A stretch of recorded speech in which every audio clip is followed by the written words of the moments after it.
कौन जीत रहा है यूपी? सबसे सटीक एग्जिट पोल 7 मार्च शाम 6 बजे से लगातार सिर्फ और सिर्फ यूपी तक पर।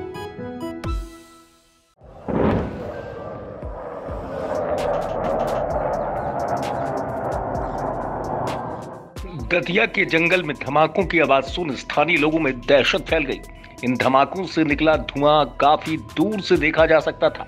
लोग डर गए कि आखिर ये क्या हो गया और जंगल में बम क्यों बरसने लगे। लेकिन बाद में मालूम चला कि एयरफोर्स इन जंगलों में अपना अभ्यास कर रही थी। ये गोले रतनगढ़ माता मंदिर के जंगलों में गिराए गए। धमाकों की आवाज इतनी तेज थी कि आसपास के कई गांवों के मकानों में कंपन भी महसूस किया गया। धमाकों की आवाज और मकानों में कंपन देखकर ग्रामीण दहशत में आ गए। धमाकों के बाद धुआं के गुबार उठ रहे थे। ऐसे में लोगों को समझ नहीं आ रहा था कि ये हुआ क्या है। हालांकि अब तक इस मामले में कोई आधिकारिक बयान नहीं आया है, लेकिन बताया जा रहा है कि ग्वालियर जिले के गिरजोरा थाना इलाके में आर्मी का सैन्य अभ्यास शुरू हो गया है।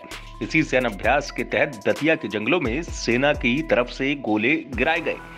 गौरतलब है कि इन इलाकों में पूर्व में भी सेना अभ्यास करती रही है। ग्वालियर में एयरफोर्स का बेस कैंप है, इसलिए यहाँ के जंगली क्षेत्रों में अभ्यास होते रहते हैं।